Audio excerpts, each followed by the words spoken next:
Curious about how we got here? Let's race through millions of years of human evolution in just a minute. 6 to 7 million years ago, meet Sahelanthropus chadensis.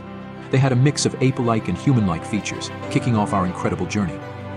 Let's travel back 3.9 million years to meet the legendary Lucy Australopithecus afarensis. She walked on 2 legs while still showing those ape-like traits. Evolution at its finest. From Lucy we leap to 2.4 million years ago. Enter Homo habilis, the handy man who pioneered the crafting of stone tools. Ingenious, right?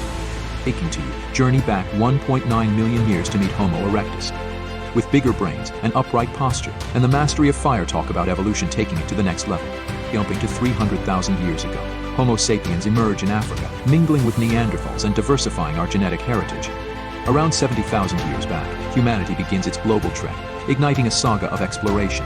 After the cultural explosion that brought tools, fire, art, language, and civilizations, we've evolved into a blend of these transformative milestones, shaping our epic journey over millennia.